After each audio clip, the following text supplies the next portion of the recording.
KPCC അധ്യക്ഷൻ Sunny Joseph മന്ത്രിയായതോടെ KPCC നിശ്ചലമാണ്. രാഷ്ട്രീയകാര്യ സമിതി അംഗങ്ങളിൽ പലരും ഇന്ന് മന്ത്രിമാരുമാണ്. നയപരവും രാഷ്ട്രീയവുമായ കാര്യങ്ങളിൽ പുതിയ സർക്കാർ വിമർശനം നേരിടുമ്പോൾ അതിനെ പ്രതിരോധിക്കാനോ ജനങ്ങളോട് വിശദീകരിക്കാനോ സർക്കാരിനെ തന്നെ തിരുത്താനോ പാർട്ടിയില്ലാത്ത അവസ്ഥയാണ്. ബജറ്റിലെ മദ്യനികുതി കുറച്ചതിലും കരിമണൽ ഖനന വിഷയത്തിലും മുഖ്യമന്ത്രിക്ക് തുറന്ന കത്തയക്കുകയാണ് മുൻ KPCC അധ്യക്ഷൻ VM സുധീരൻ. ഇതിനിടെ MP മാർ പലരും KPCC അധ്യക്ഷ സ്ഥാനത്തേക്ക് പരിഗണിക്കണമെന്ന് ഹൈക്കമാൻഡിനോട് ആവശ്യപ്പെടുകയും ചെയ്തിട്ടുണ്ട്. കൊടിക്കുന്നിൽ സുരേഷ് MPയെയാണ് ഒരു വിഭാഗം മുതിർന്ന നേതാക്കളും മുഖ്യമന്ത്രി VD സതീശനും ഉൾപ്പെടെ പിന്തുണയ്ക്കുന്നതെന്നാണ് വിവരം. പുതിയ അധ്യക്ഷനെ തെരഞ്ഞെടുക്കാൻ വൈകുന്നത് എന്തുകൊണ്ടാണ്? സർക്കാരിനെ തിരുത്താൻ പാർട്ടി ഉണ്ടാവണ്ടേ? സ്വാഗതം. സ്പെഷ്യൽ എഡിഷനിലേക്ക് നമ്മുടെ അതിഥികളായി CPM വക്താവ് AK ഷാനിബ്, മാധ്യമപ്രവർത്തകൻ A സജീവൻ, കോൺഗ്രസ് സഹയാത്രികൻ B റജി എന്നിവർ. ആദ്യം B റജിയിലേക്ക്. റജി, ഇന്ന് നോക്കൂ, രണ്ട് പ്രധാനപ്പെട്ട വിഷയങ്ങളിലാണ്, ബജറ്റിലെ പ്രധാനപ്പെട്ട രണ്ട് നിർദ്ദേശങ്ങളിലാണ് VM സുധീരൻ മുഖ്യമന്ത്രിക്ക് തുറന്ന കത്തയക്കുന്നത്. അതായത് പാർട്ടി ചെയ്യേണ്ട പണിയാണ്, പാർട്ടിയുമായി ആലോചിച്ച് ചെയ്യേണ്ടതാണ് ബജറ്റിലെ നയപരമായ പല പ്രഖ്യാപനങ്ങൾ എന്നിരിക്കെ പാർട്ടിയില്ല, KPCC അധ്യക്ഷനില്ല. അങ്ങനെ ഇരിക്കെ സുധീരൻ, ഏതാണ്ട് റിട്ടയർമെൻറ്റ് മോഡിലുള്ള സുധീരന് കത്തയക്കേണ്ടി വരുന്നു. ഇത് വലിയ അപകടമല്ലേ? മുമ്പ് പിണറായി വിജയൻ സർക്കാരുകൾക്കെതിരെ നിങ്ങൾ ഉയർത്തിയ ഒരു ആക്ഷേപം പാർട്ടി ആ സർക്കാരിനെ നിയന്ത്രിക്കുന്നില്ല എന്നുള്ളതായിരുന്നു. ഇപ്പോൾ പാർട്ടി എവിടെയാണ്? നോക്കൂ, ഇപ്പോൾ ഒരു പൊതു തെരഞ്ഞെടുപ്പിനെ നേരിട്ടു. സുസജ്ജമായിട്ടുള്ള ഒരു സംഘടനാ സംവിധാനത്തിൻ്റെ ഭാഗമായി നിന്നുകൊണ്ട് 10 വർഷം പ്രതിപക്ഷത്ത് നിന്നിരുന്ന കോൺഗ്രസ് അതിൻ്റെ എല്ലാ സംഘടനാ സംവിധാനങ്ങളെയും ഉപയോഗപ്പെടുത്തിക്കൊണ്ട് തെരഞ്ഞെടുപ്പിനെ നേരിടുകയും വലിയ ഭൂരിപക്ഷത്തിൽ അധികാരത്തിൽ എത്തുവാൻ സാധിക്കുകയും ചെയ്തിരുന്നു. ഇപ്പോൾ രാഷ്ട്രീയകാര്യ സമിതിയിലെ ഏതാണ്ട് പകുതിയിലധികം പേരും ഭരണത്തിൻ്റെ ഭാഗമായി, എക്സിക്യൂട്ടീവിൻ്റെ ഭാഗമായി മാറിയിരിക്കുന്നു. അതുപോലെ തദ്ദേശ സ്വയംഭരണ തെരഞ്ഞെടുപ്പിൻ്റെ പശ്ചാത്തലത്തിൽ മറ്റ് പ്രാദേശിക തലത്തിലുള്ള നേതാക്കന്മാരും പ്രാദേശിക ഭരണത്തിൻ്റെ ഭാഗമായി മാറിയിരിക്കുന്നു. KPCC ജനറൽ സെക്രട്ടറിമാരും ഉൾപ്പെടെ ഉള്ളവരെ ഒക്കെ തന്നെ മുൻനിരയിലേക്ക് വരുവാൻ ആഗ്രഹിക്കുകയും ചെയ്യുന്ന ഒരു സാഹചര്യം നിലവിലുണ്ട്. കുറേ അധികം ഭാരവാഹികൾ തന്നെ ഭരണത്തിൻ്റെ നിയമസഭാ അംഗങ്ങളായി മാറുകയും ചെയ്തിട്ടുണ്ട്. അപ്പോൾ ഈ ഒരു പശ്ചാത്തലത്തിൽ ഒരു പാർട്ടിയുടെ സംഘടനാ സംവിധാനത്തെ ശക്തിപ്പെടുത്തുന്ന ഒരു പശ്ചാത്തലം അല്ലെങ്കിൽ ഒരു ആവശ്യം നിലനിൽക്കുന്നുണ്ട്. നോക്കൂ, മറ്റ് ഏത് കാലഘട്ടത്തിനേക്കാൾ ഉപരി കോൺഗ്രസിൻ്റെ പ്രസക്തി രാജ്യവ്യാപകമായി വർദ്ധിച്ചു വരുന്ന ഒരു സാഹചര്യമാണ് ഇന്ന് നിലവിലുള്ളത്. ഒരു ഭാഗത്ത് സംഘപരിവാർ ശക്തികൾ ജനാധിപത്യ മതേതരത്വ വിശ്വാസികളെയും സെക്കുലർ വാല്യൂസ് പുലർത്തുന്ന പാർട്ടികളെയും വിഴുങ്ങാൻ തയ്യാറായി നിൽക്കുമ്പോൾ ഇന്ത്യയിലെ ജനങ്ങൾ വളരെ ആവേശത്തോടെയും പ്രതീക്ഷയോടെയും നോക്കിക്കാണുന്നത് കോൺഗ്രസ് എന്ന മഹാപ്രസ്ഥാനത്തെയാണ്. 140 വർഷം പഴക്കമുള്ള ഈ പ്രസ്ഥാനത്തിൻ്റെ സുസംഘടിതമായിട്ടുള്ള നിലനിൽപ്പ് നമ്മുടെ രാജ്യത്തിൻ്റെ ജനാധിപത്യത്തിൻ്റെ മതേതരത്വത്തിൻ്റെ സോഷ്യലിസത്തിൻ്റെ നിലനിൽപ്പിന് അടിസ്ഥാനമാണ്. അതാണ് കേരളത്തിലെയും ഇന്ത്യയിലെയും ജനങ്ങൾ ആഗ്രഹിക്കുന്നതും. ആ പശ്ചാത്തലത്തിൽ കോൺഗ്രസിൻ്റെ സംഘടനാ സംവിധാനം ശക്തിപ്പെടുത്തുന്നതിനുള്ള ശ്രമങ്ങൾ അതിൻ്റെ യഥാകാലം അതിൻ്റെ സംഘടനാ സംവിധാനത്തിൻ്റെ മുൻനിരയിലുള്ള അതിൻ്റെ ഉത്തരവാദിത്വപ്പെട്ട കേന്ദ്ര നേതാക്കൾ യഥാസമയം നിർവഹിക്കുക തന്നെ ചെയ്യും. അതിലൊരു തർക്കവുമില്ല, അതിലൊരു ആശങ്കയ്ക്കും അടിസ്ഥാനമില്ല. കാരണം ഇത്രയും സുസംഘടിതമായി 10 വർഷം പ്രതിപക്ഷത്ത് നിന്നിരുന്ന ഒരു പാർട്ടിക്ക് അധികാര സ്ഥാനത്തേക്ക് വരുവാൻ കഴിയുന്നുവെങ്കിൽ അതിൻ്റെ സംഘടനാ സംവിധാനത്തെ ഊർജ്ജസ്വലമാക്കുവാൻ വേണ്ടി എല്ലാ കാര്യങ്ങളും നടപടികളും സ്വീകരിക്കാൻ കഴിയും. ഇവിടെ നോക്കൂ, കോൺഗ്രസിനെ സംബന്ധിച്ച് മുതിർന്ന അല്ലെങ്കിൽ കഴിവുറ്റ ഊർജ്ജസ്വലരായ നേതാക്കൾ നമുക്കുണ്ട്. നോക്കൂ, കോൺഗ്രസിൻ്റെ മുഖമായി നിന്നുകൊണ്ട് ജനങ്ങളുമായി സംവദിക്കുന്ന ജിൻഡോ ജോൺ, അതുപോലെ അഡ്വക്കേറ്റ് സതീഷ്, വസന്ത് തെങ്ങുംപള്ളി, അങ്ങനെയുള്ള യുവനിര ഒക്കെ തന്നെ സംഘടനാ സംവിധാനത്തിലേക്ക് കടന്നു വരികയും പാർട്ടിയെ ശക്തിപ്പെടുത്തുകയും പാർട്ടിയും ജനങ്ങളുമായിട്ടുള്ള ഒരു ആശയവിനിമയത്തിൻ്റെ പാലമായി നിലകൊള്ളുകയും ചെയ്തുകൊണ്ട് കൂടുതൽ ജനങ്ങളെ ഈ പ്രസ്ഥാനത്തിലേക്ക് ആകർഷിക്കുകയും ഈ ജനാധിപത്യ വിശ്വാസികളുടെ ഒരു കൂട്ടായ്മയെ ആ കൂട്ടായ്മയുടെ അടിത്തറ ശക്തമാക്കുകയും ചെയ്യുന്ന ഒരു വലിയ പ്രവർത്തനം നടത്തേണ്ടതുണ്ട്. അതിന്റെ പശ്ചാത്തലത്തിൽ ഉചിതമായ തീരുമാനം കോൺഗ്രസിന്റെ നേതൃത്വം സംഘടിപ്പിക്കാതെ പോവില്ല. ഇപ്പോഴത്തെ പ്രശ്നം എന്താണെന്ന് വെച്ചാൽ ബജറ്റ് പോലെ വളരെ നിർണായകമായ ഒരു പ്രഖ്യാപനം ഉണ്ടാകുന്നു. ആ നിർണായകമായ പ്രഖ്യാപനം നടത്തി അത് വിശദീകരിക്കാൻ മുഖ്യമന്ത്രി തന്നെ വാർത്താ സമ്മേളനം നടത്തുന്നു. എന്നിട്ടും മുതിർന്ന നേതാവ് VM സുധീരന് ഈ കരിമണൽ ഖനനത്തിലെ സ്വകാര്യ നിക്ഷേപത്തെക്കുറിച്ചും വീര്യം കുറഞ്ഞ മദ്യത്തിൽ നികുതി കുറയ്ക്കുന്നതിനെക്കുറിച്ചും ആശങ്ക നിലനിൽക്കുകയാണ്. അത് സുധീരൻ്റെ ആശങ്ക പോലും പരിഹരിക്കാൻ സർക്കാരിന് കഴിയുന്നില്ല. അവിടെ പാർട്ടി ഇല്ലാത്തതുകൊണ്ടാണ്. പാർട്ടി ഇല്ല എന്നുള്ള കാര്യമല്ല അവിടെ പ്രസക്തി. പാർട്ടി സംഘടനാ സംവിധാനം ഒരു തെരഞ്ഞെടുപ്പിനെ നേരിട്ടിട്ട് ഇപ്പോൾ 1 മാസം 2 ദിവസം കഴിഞ്ഞത് മാത്രമേ ഉള്ളൂ. അപ്പോൾ ഇനി അതിൻ്റെ സംഘടനാ സംവിധാനങ്ങളെ പുനഃസംഘടിപ്പിക്കുകയാണ്. അല്ലെങ്കിൽ അതിൻ്റെ ഉചിതമായ സമയത്ത് കേന്ദ്ര നേതൃത്വം, സംഘടനാ AICC നേതൃത്വം അതിലിടപെടുകയും അത് നിർവഹിക്കുകയും ചെയ്യും. അക്കാര്യത്തിൽ ഒരു സംശയവുമില്ല. ഇവിടെ കേരളത്തിലെ ജനങ്ങൾക്ക് ഒരു തീരുമാനമെടുക്കുമ്പോൾ, ഒരു ബഡ്ജറ്റിനെ സംബന്ധിച്ച് അല്ലെങ്കിൽ നയപരമായ ഒരു തീരുമാനമെടുക്കുമ്പോൾ പല തരത്തിൽ സമൂഹത്തിൽ ഉള്ള പല വിഭാഗം ജനങ്ങൾക്ക് പല തരത്തിലുള്ള അഭിപ്രായങ്ങളും നിർദ്ദേശങ്ങളും ഒക്കെ ഉണ്ടാകും. അതൊക്കെ ഭരണതലത്തിലുള്ളവരെ അറിയിക്കുക എന്നുള്ളത് കേരളത്തിലെ ആർക്കും കഴിയുന്ന. ഇപ്പോൾ രാഷ്ട്രീയകാര്യ സമിതി കൃത്യമായി നടക്കുകയാണെങ്കിൽ പ്രശ്നമൊന്നുമില്ല. നടക്കുന്നില്ല. എന്തുകൊണ്ട് നടക്കുന്നില്ല എന്ന് പറയാൻ രാഷ്ട്രീയകാര്യ സമിതിയിലെ പലരും ഇപ്പോൾ മന്ത്രിമാരാണ്. ഇനി VM സുധീറിന് ഈ അവ്യക്തത ഉണ്ടാവില്ലായിരുന്നു രാഷ്ട്രീയകാര്യ സമിതി ഉണ്ടായിരുന്നെങ്കിൽ. മുൻ KPCC അധ്യക്ഷൻ എന്ന നിലയിൽ അദ്ദേഹം ആ സമിതിയിലുള്ളതാണ്. അപ്പോൾ പാർട്ടിയിൽ ഇതൊന്നും പറയുന്നില്ല. സർക്കാരിൻ്റെ വഴിക്ക് പോവുകയാണ്. നോക്കൂ, രാഷ്ട്രീയകാര്യ സമിതിയിലെ 20ഓളം പേര് പാർട്ടിയുടെ എക്സിക്യൂട്ടീവ് സ്ഥാനങ്ങളിലേക്ക് മാറ്റപ്പെട്ടിരിക്കുന്നു. അല്ലെങ്കിൽ MP-മാരും മന്ത്രിമാരും MLA-മാരും ഒക്കെ ആയി മാറിക്കഴിഞ്ഞിരിക്കുന്നു. സ്വാഭാവികമായിട്ടും ആ അവസ്ഥ പാർട്ടി പരിഗണിക്കുന്നുണ്ട്, അത് കൈകാര്യം ചെയ്യും. അഭിപ്രായങ്ങൾ പാർട്ടി വേദികളിൽ പറയുന്നതിനുള്ള ഒരു സംവിധാനം രൂപപ്പെടും. അതുപോലെ മുതിർന്ന നേതാക്കൾക്ക് ഏത് ഘട്ടത്തിലും ഭരണത്തെ അഡ്വൈസ് ചെയ്യാനും അല്ലെങ്കിൽ നിർദ്ദേശങ്ങൾ സമർപ്പിക്കാനും ഒക്കെ കഴിയും. അതൊന്നും ഒരു വിവാദ വിഷയമാക്കേണ്ടതല്ല. പാർട്ടി തലത്തിൽ ചർച്ച ചെയ്യേണ്ടത് കോൺഗ്രസിൻ്റെ നേതാക്കൾ പാർട്ടി തലത്തിൽ ചർച്ച ചെയ്യും. പാർട്ടിക്ക് പുറത്ത് ചർച്ച ചെയ്യേണ്ട ആശയവിനിമയങ്ങൾ നടത്തേണ്ടതുണ്ടെങ്കിൽ അത് അപ്രകാരം ചെയ്യും. അതിനൊക്കെ കഴിവുള്ള KPCCയുടെ പ്രസിഡന്റ് ഉൾപ്പെടെയുള്ളവരാണ് ഇപ്പോൾ ഭരണത്തിൻ്റെ നേതൃത്വത്തിൽ ഉള്ളത്. KPCC പ്രസിഡന്റും ബഹുമാനായ 5 വർഷം പ്രതിപക്ഷത്ത് ഇരുന്ന പ്രതിപക്ഷ നേതാവായ ബഹുമാനായ VD സതീശൻ ഒക്കെ തന്നെ എല്ലാ വിഭാഗങ്ങളുമായും എല്ലാ നേതാക്കന്മാരുമായും ആശയവിനിമയം നടത്തുകയും ഉചിതമായ തീരുമാനങ്ങൾ അതനുസരിച്ച് കൈക്കൊള്ളുന്നതിനും കഴിവുള്ളവരും അതിന് പ്രാപ്തിയുള്ളവരുമാണ്. അപ്പോൾ ഇത്തരത്തിൽ സമൂഹത്തിൽ ആർക്കും ആശയവിനിമയങ്ങൾ അല്ലെങ്കിൽ അഭിപ്രായങ്ങൾ പറയുന്നതിനും അത് പ്രകടിപ്പിക്കുന്നതിനും നമ്മുടെ രാജ്യത്ത് അതിനുള്ള സ്വാതന്ത്ര്യമുണ്ട്. ആ സ്വാതന്ത്ര്യത്തെ നമ്മൾ അംഗീകരിക്കുന്നു എന്നുള്ളത് മാത്രമാണ്. കോൺഗ്രസ് എന്ന് പറയുന്നത് അങ്ങേക്ക് അറിയാമല്ലോ, ഒരു ജനാധിപത്യ പാർട്ടിയാണ്, അഭിപ്രായ സ്വാതന്ത്ര്യമുള്ള പാർട്ടിയാണ്. നേതാക്കൾക്ക് അഭിപ്രായം പറയാം. മറ്റ് കേഡർ പാർട്ടികളെ പോലെ അഭിപ്രായം പറയുന്നതിൽ ഏതെങ്കിലും തരത്തിലുള്ള വിലക്ക് ഈ പാർട്ടിയിലില്ല. അതിൻ്റെ ഒരു സ്വാതന്ത്ര്യം ഉപയോഗപ്പെടുത്തിക്കൊണ്ട് ഒരു വിഷയത്തെ സംബന്ധിച്ച് തങ്ങളുടേതായ അഭിപ്രായം പറയാം. പക്ഷേ ഒരു തീരുമാനമെടുക്കുന്നത് കൂട്ടായ ആലോചനകൾക്ക് ശേഷവും അത് ഒരു നിർദ്ദേശങ്ങളുടെ അല്ലെങ്കിൽ ഒരു അഭിപ്രായ സമന്വയത്തിൻ്റെ അടിസ്ഥാനത്തിലായിരിക്കും തീരുമാനങ്ങൾ കൈക്കൊള്ളുക എന്നുള്ളതാണ് നമ്മൾ കണ്ടുവരുന്നത്. ശരി, ശ്രീ AK ഷാനിബ്, ഈ 1-2 പിണറായി വിജയൻ സർക്കാരിനെതിരെ ഉയർന്നു വന്ന ഒരു വിമർശനങ്ങളിലൊന്ന് സർക്കാരിനെ പാർട്ടി തിരുത്തുന്നില്ല എന്നുള്ളതായിരുന്നു. സർക്കാർ ചെയ്യുന്ന എല്ലാ കാര്യങ്ങളെയും പാർട്ടി ന്യായീകരിക്കുന്നു തുടങ്ങിയ കാര്യമാണ്. ഇവിടെ നോക്കുക, ഇവിടെ പാർട്ടിയേ ഇല്ല. സർക്കാരുണ്ട്, പാർട്ടിയുടെ ഭാഗമായ പലരും സർക്കാരിലാണ്. രാഷ്ട്രീയകാര്യ സമിതിയില്ല. രാഷ്ട്രീയകാര്യ സമിതി അംഗമായ VM സുധീറിന് മുഖ്യമന്ത്രിക്ക് ബജറ്റിനെ കുറിച്ച് തുറന്ന കത്തെഴുതേണ്ടി വരികയാണ്. കാരണം അദ്ദേഹത്തിന് മനസ്സിലായിട്ടില്ല ബജറ്റിൽ എന്താണ് പ്രൊവിഷൻ. ഈ സ്വകാര്യവൽക്കരണം കോൺഗ്രസിൻ്റെ നയമാണോ, ഈവൻ PM ശ്രീയിൽ കോൺഗ്രസിൻ്റെ നയം തന്നെയാണോ ഈ സർക്കാർ നടപ്പാക്കുന്നതെന്നും ആർക്കും അറിയില്ല. അതായത് സർക്കാരിൻ്റെ നടപടികളെ രാഷ്ട്രീയമായി വിശദീകരിക്കാൻ കോൺഗ്രസ് ഇല്ല എന്ന അവസ്ഥയെത്തിയോ? കോൺഗ്രസ് പാർട്ടിയിലെ ചക്രവർത്തി പോരാട്ടവുമായി ബന്ധപ്പെട്ട കാര്യങ്ങൾ കേരളത്തിൽ CPIM-നോ അല്ലെങ്കിൽ കേരളത്തിലെ ജനങ്ങൾക്കോ ചർച്ച ചെയ്യപ്പെടേണ്ട ഒരു കാര്യമല്ല.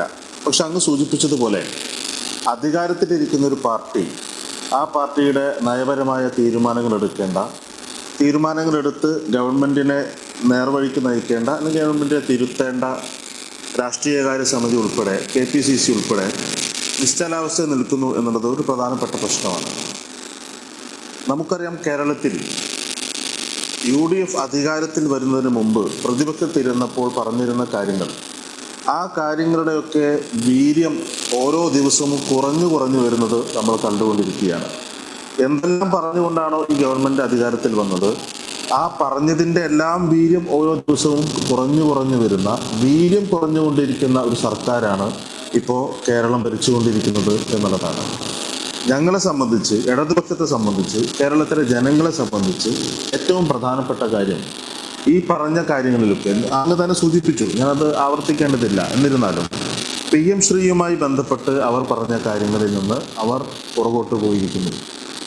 RSSുമായി ബന്ധമുള്ള ഉദ്യോഗസ്ഥർ ഗവൺമെൻറ്റിൻ്റെ വിവിധ തലങ്ങളിൽ മന്ത്രിമാരോടൊപ്പവും വകുപ്പ് തലവന്മാരായുമൊക്കെ RSSുമായി ബന്ധമുള്ള ഉദ്യോഗസ്ഥർ കടന്നു വരുന്നു.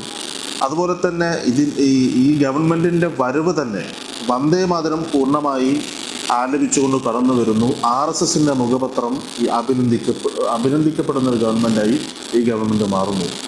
ഗവർണർ ഉന്നതതല ഉദ്യോഗസ്ഥരുടെ യോഗം വിളിക്കുന്നു, മുഖ്യമന്ത്രി അറിയുന്നില്ല, സർക്കാർ അറിയുന്നില്ല. അങ്ങനെ തുടങ്ങി നിരവധിയായ ഓരോ ഘട്ടങ്ങളിലും ഒരു സർക്കാർ കഴിഞ്ഞ ഏതാനും വർഷങ്ങൾക്ക് മുമ്പ് അങ്ങയുടെ ഓഡിയോയിൽ ചെറിയൊരു പ്രശ്നമുണ്ട്, അതൊന്ന് ശരിയാക്കിയിട്ട് അങ്ങിലേക്ക് വളരെ പെട്ടെന്ന് മടങ്ങി വരാം. ശ്രീ സജീവൻ, ഈ കോൺഗ്രസിനെ സംബന്ധിച്ച് UDF-നെ സംബന്ധിച്ച് ഇങ്ങനെയൊരു അവസ്ഥ മുമ്പുണ്ടായിട്ടുണ്ട്. മുമ്പ് AK ആന്റണി ഉമ്മൻചാണ്ടി മുഖ്യമന്ത്രി ആയിരുന്നപ്പോഴും അതിനു മുമ്പ് കരുണാകരൻ്റെ കാലത്തും ഇങ്ങനെ പാർട്ടി ഇല്ലാത്ത അവസ്ഥ, അല്ലെങ്കിൽ പാർട്ടിയിലെ മുഴുവൻ ആളുകളും ഉപാധ്യക്ഷന്മാരും വർക്കിംഗ് പ്രസിഡന്റുമാരൊക്കെ ഉൾപ്പെടെ MLA-മാരോ മന്ത്രിമാരാവുന്ന അവസ്ഥ ഇങ്ങനെ മുമ്പുണ്ടായിട്ടുണ്ട്? ഒരിക്കലുമില്ല. പാർട്ടി എപ്പോഴും ശക്തമായിട്ട് നിന്നിട്ടുണ്ട്. പാർട്ടി പലപ്പോഴും സർക്കാരിനെ നിയന്ത്രിക്കുന്നൊരവസ്ഥയുണ്ടായിട്ടുണ്ട്. ഇപ്പോൾ ഇവിടെ റെജി പറഞ്ഞല്ലോ, ഞങ്ങൾ ജനാധിപത്യ പാർട്ടിയാണ്, അതുകൊണ്ട് എല്ലാ ആളുകൾക്കും അഭിപ്രായം പറയും, എല്ലാ നേതാക്കന്മാർക്കും അഭിപ്രായം പറയും, പക്ഷേ തീരുമാനം ഞങ്ങൾ ഒറ്റക്കെട്ടായിട്ട് എടുക്കുന്നുള്ളത്. ഒറ്റ കാര്യമേ ഉള്ളൂ. ഇത് ഈ ബജറ്റിലെ ഈ പ്രഖ്യാപനങ്ങൾ, അതായത് സ്വകാര്യ മേഖലയ്ക്ക് പരമാവധി സഹായം ചെയ്തു കൊടുക്കുന്ന, പരമാവധി ആനുകൂല്യങ്ങൾ നൽകുന്ന ഈ മദ്യം, വീര്യം കുറഞ്ഞ മദ്യം നൽകുന്ന, അതിന് നികുതി കുറയ്ക്കുന്ന രീതിയിലെ തീരുമാനങ്ങളൊക്കെ അത് കൂട്ടായിട്ടെടുത്തതാണോ എന്ന് റെജി ഒന്ന് ആലോചിച്ചാൽ മതി. നമുക്കെല്ലാവർക്കും അറിയാം അല്ല എന്നുള്ള കാര്യം. അങ്ങനെ കൂട്ടായിട്ടെടുക്കേണ്ടത്. നേരത്തെ ഇത് സർക്കാർ ഈ ബജറ്റ് പ്രഖ്യാപനത്തിൻ്റെ ഭാഗമായിട്ടല്ലാതെ തന്നെ സർക്കാർ എടുത്തൊരു തീരുമാനമായിരുന്നു കുറേ ബാറുകൾ അടച്ചുപൂട്ടുന്നത്. അത് ഈ ഉമ്മൻചാണ്ടിയുടെ കാലത്താണ്. അന്ന് KPCC പ്രസിഡന്റ് ഇതേ സുധീരനാണ്. സുധീരൻ അന്ന് ശക്തമായിട്ട് അതിനെ എതിർത്തു. സുധീരൻ്റെ നിലപാട്, കാരണം അതുമായി ബന്ധപ്പെട്ട കാര്യങ്ങളിൽ ഒരു കള്ളക്കളി ഉണ്ട് എന്ന് മനസ്സിലാക്കിയിട്ട് പാർട്ടിയാണ് എതിർത്തതെന്നുള്ള കാര്യം നമ്മൾ ആദ്യം മനസ്സിലാക്കണം. പാർട്ടി ശക്തമായിട്ട് നിന്നപ്പോൾ ഈ കരുണാകരൻ്റെ കാലത്താണെങ്കിലും ഒക്കെ ഇതേപോലെ പാർട്ടി ശക്തമായിട്ട് നിന്ന ഓരോ ഘട്ടവും നമ്മൾ കണ്ടിട്ടുണ്ട്. ഇവിടെ എന്താണ് ഈ പുതിയൊരു 10 വർഷത്തെ ഇടവേളയ്ക്ക് ശേഷം സംഘടനാപരമായിട്ടുള്ള വലിയ കെട്ടുറപ്പോടുകൂടി ഞങ്ങൾ അധികാരത്തിൽ വന്നു എന്ന് പറയുന്ന ഒരു കാര്യമുണ്ട്. അത് റജീദ് പറഞ്ഞല്ലോ. സത്യത്തിൽ അതാണെന്നുള്ള കാര്യം അവർ ചിന്തിക്കട്ടെ.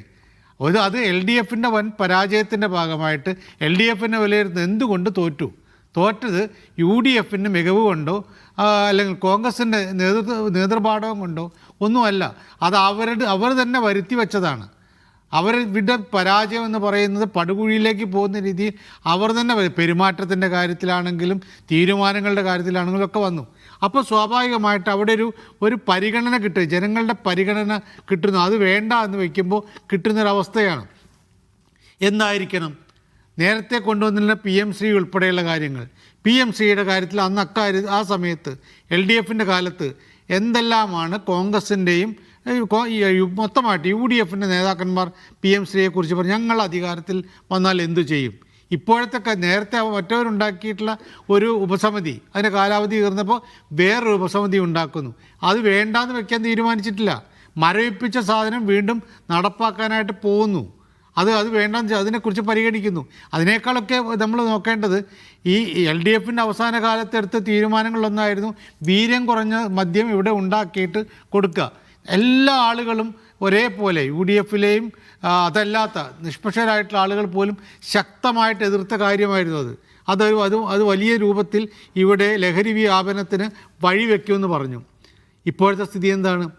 അതിവിടെ ഈ LDF ഇപ്പോൾ പറയുന്ന പോലെ ഞങ്ങളിന്ന് പഴത്തിൻ്റെയൊക്കെ ഇത് ലഭ്യത വെച്ചുകൊണ്ട് ഇവിടെ നല്ല മദ്യം ഉണ്ടാക്കാൻ തീരുമാനിച്ചാൽ ഇത് വലിയ സ്ഥാപനങ്ങൾക്ക്, ഈ വലിയ മദ്യ മദ്യ ഉൽപ്പാദകർക്ക് അവരുടെ സ്പിരിറ്റ് വീര്യം കുറച്ചുകൂടെ കൊടുക്കാനുള്ളൊരു അവസരം ഉണ്ടാക്കുന്നു എന്ന് പറയുന്നൊരു ആരോപണത്തിലേക്ക് വന്നില്ലേ? വീര്യം എന്താണ് സർക്കാർ മദ്യം ഉണ്ടാക്കിയോ? ഇല്ലല്ലോ. ഇല്ല, LDF ഉണ്ടാക്കിയില്ല. LDF-ന് ആ നയത്തോട് നമുക്ക് യോജിപ്പില്ല. LDF-ന് നയത്തോട് യോജിപ്പില്ല. ഇവിടെ പറയുന്നത് ഇങ്ങനെ ചെയ്യുമ്പോൾ എന്താണ്, ഇപ്പോൾ സുധീരൻ ചോദിക്കുന്നത് എന്താണ് ഈ സർക്കാരിൻ്റെ മദ്യനയം, എന്താണ് സർക്കാരിൻ്റെ സ്വകാര്യ മേഖലയോടുള്ള നയം എന്ന് ആരാണ് ചോദിക്കുന്നത്? പാർട്ടിയുടെ ഒരു ഇപ്പോഴും ഉന്നതനായ, അദ്ദേഹം സ്ഥാനമില്ലെങ്കിൽ പോലും ഉന്നതനായ നേതാവാണ്. അതിനെക്കുറിച്ച് അവിടെയാണ് പറയുന്നത് കൂട്ടായ തീരുമാനം എടുക്കാൻ പറ്റും. ഇപ്പോൾ ഇവിടെ ഈ മന്ത്രിമാരെല്ലാവരും ഈ ഭാരവാഹികളായിരുന്ന അതുകൊണ്ട് മന്ത്രിമാരായിപ്പോയി. അതുകൊണ്ട് ഭാരവാഹികൾക്ക് അല്ലാതെ ആവുന്നില്ലല്ലോ. അവർ കൂട്ടായിട്ട് ആലോചിക്കേണ്ടിയിരുന്നു. KPCC നിർവാഹക സമിതിയോ അല്ലെങ്കിൽ രാഷ്ട്രീയകാര്യ സമിതിയോ ഒക്കെ ആലോചിച്ച് തീരുമാനിച്ചായിരുന്നു ഇത്തരം കാര്യങ്ങളൊക്കെ പ്രഖ്യാപിക്കേണ്ടിയിരുന്നത്. പ്രഖ്യാപിച്ചിട്ട് പിറകോട്ട് പോകുക എന്ന് പറയുന്നത് ഒരു സർക്കാരിന് ഭൂഷണമല്ല, അത് തിരിച്ചടിയാകുമെന്ന് LDFൻ്റെ അനുഭവത്തിൽ നിന്നെങ്കിൽ നിങ്ങൾ മനസ്സിലാക്കേണ്ടായിരുന്നു. ഇപ്പോൾ നമ്മളെ കൂട്ടായിട്ട് ആലോചിക്കും എന്നൊക്കെ പറയുമ്പോൾ ഇത് വിമർശിക്കുന്ന സമയത്ത് കോൺഗ്രസിനോടുള്ള വിരോധമാണെന്ന് പറഞ്ഞിട്ട് കാര്യമില്ല. ഇതാണ് സത്യം. ജനങ്ങൾ നൽകിയ ഒരു അവസരം, അത് മറ്റവരോടുള്ള ഒരു വലിയ അവരോടുള്ള വിരോധം കൊണ്ട്, അവരുടെ ഭരണത്തിൻ്റെ 10 വർഷത്തെ ഭരണത്തിനോടുള്ള ജനങ്ങളുടെ വിപ്രതിപത്തി കൊണ്ടുണ്ടായിട്ടുള്ള ഒരു നേട്ടമാണെന്നുള്ളത് ആദ്യം അംഗീകരിച്ചുകൊണ്ട് വേണം പോകാൻ. അല്ല സംഘടനാ സംവിധാനം വളരെ ശക്തമായതുകൊണ്ട് ഞങ്ങൾ ഭരണം നേടിയെടുത്തു എന്ന് ചിന്തിക്കുന്നിടത്താണ് തെറ്റ്. അപ്പോൾ വേണ്ടെന്നാണ്, ഇപ്പോഴാണ് സംഘടനാ സംവിധാനം ശക്തമാക്കേണ്ടത്. അതുണ്ടോ ഇല്ലയോ എത്രയും ഇപ്പോഴും എന്താ പ്രശ്നം? ഈ പുനഃസംഘടന വരുമ്പോൾ വലിയ അടി വരുന്നുള്ളതിന് വലിയ തെളിവായിട്ട് വരികയാണ് പല ആളുകൾ. ഞാനുണ്ട് പറഞ്ഞിട്ട് എന്നെ തീരുമാനിച്ചില്ലെങ്കിൽ ബാക്കി ജാതി സമവാക്യങ്ങളൊന്നും വേണ്ട, എന്നെ തീരുമാനിച്ചില്ലെങ്കിൽ കോളിളക്കമാണ്, ഭൂകമ്പമാണെന്നൊക്കെ പറയുന്ന നേതാക്കന്മാർ ഇവിടെ ഉണ്ടല്ലോ, പറഞ്ഞു കഴിഞ്ഞല്ലോ. അപ്പോൾ സ്വാഭാവികമായിട്ടും അതാണ് കോൺഗ്രസ് പരിഗണിക്കേണ്ടത്. കോൺഗ്രസിൻ്റെ സംസ്ഥാന നേതൃത്വം പോലെയല്ല, ദേശീയ നേതൃത്വം അതാണ് പരിഗണിക്കേണ്ടത്. ശരി, ശ്രീ റെജി, ഇവിടെ അതാണ് പ്രശ്നം.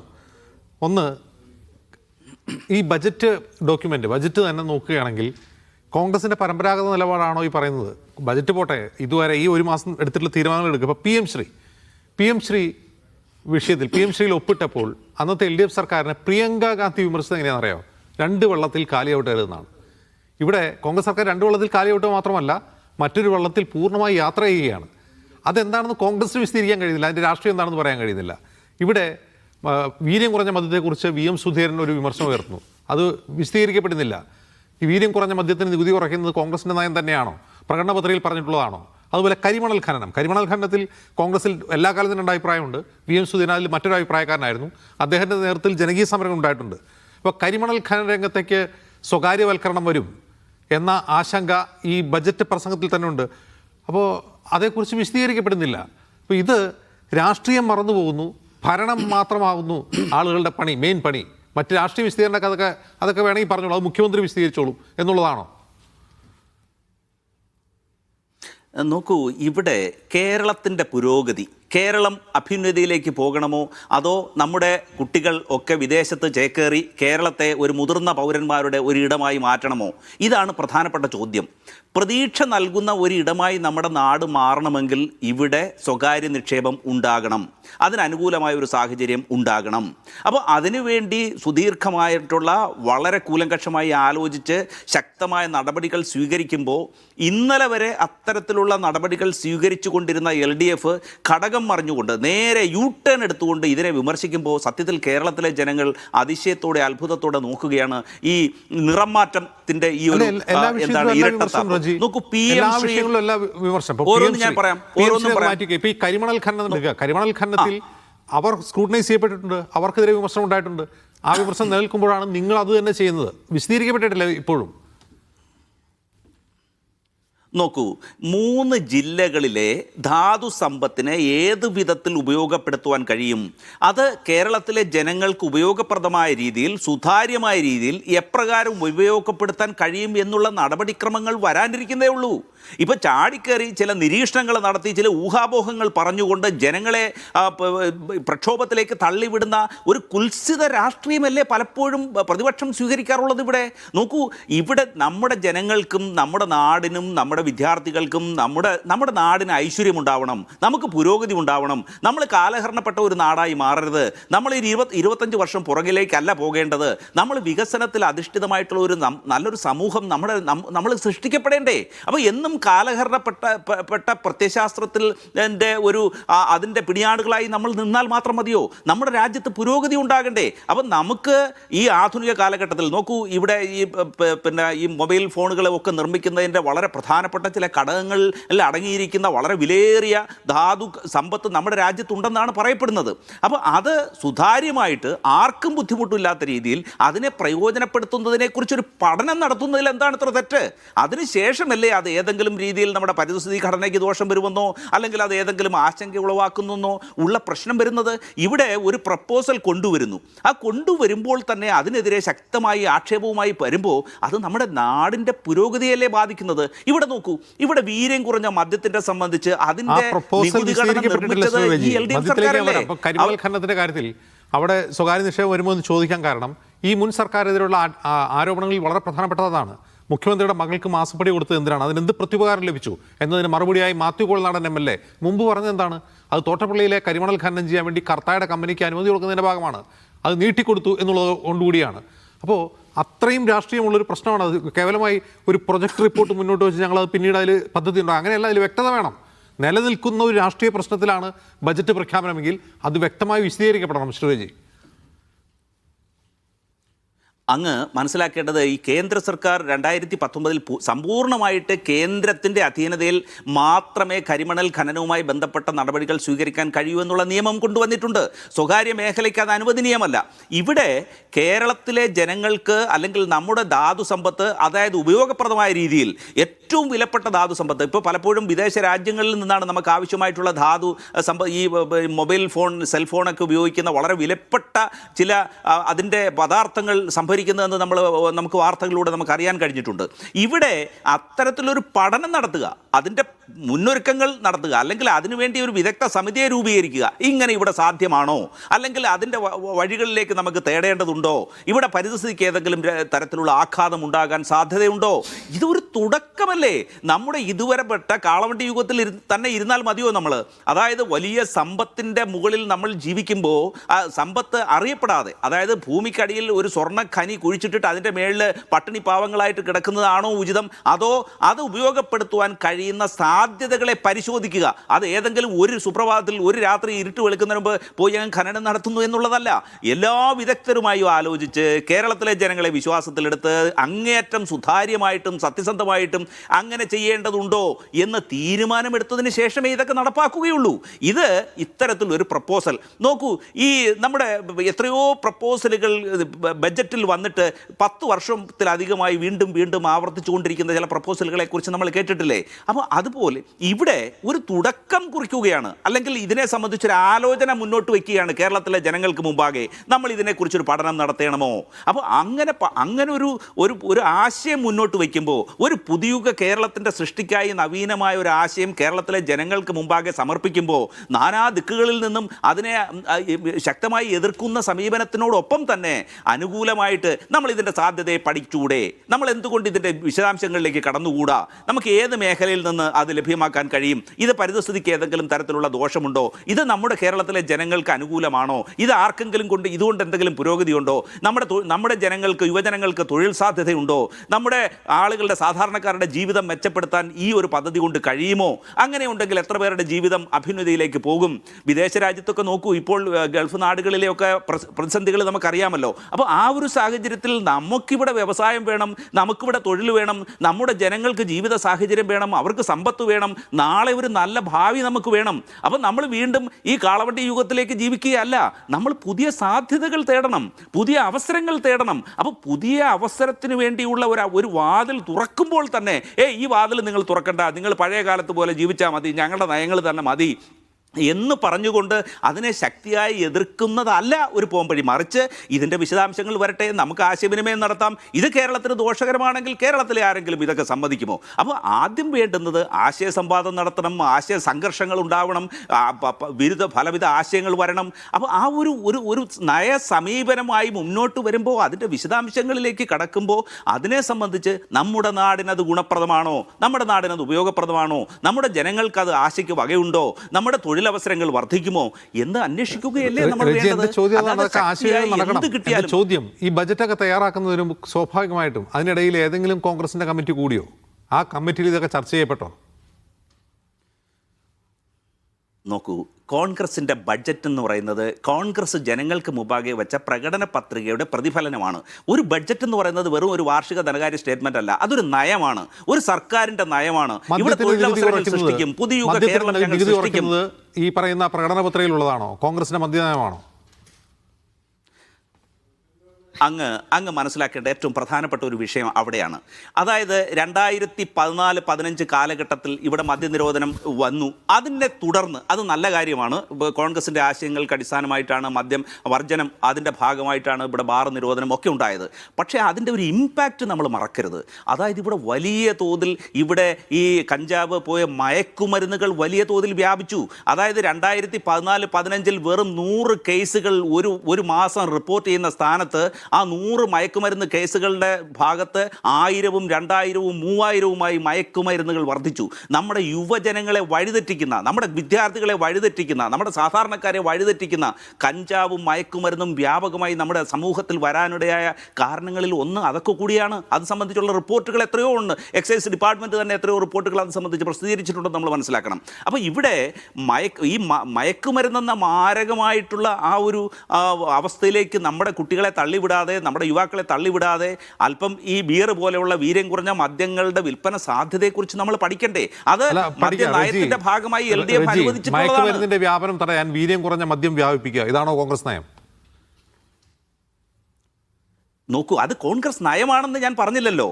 ഇവിടെ ഇടതുപക്ഷ സർക്കാർ ആ മദ്യത്തിനെ, വീര്യം കുറഞ്ഞ മദ്യം നമ്മുടെ സംസ്ഥാനത്ത് നടപ്പാക്കാം എന്ന് തീരുമാനിക്കുകയും അതിന് യുക്തമായിട്ട് ഒരു ടാക്സിൻ്റെ ഘടന രൂപപ്പെടുത്തുകയും ചെയ്തു.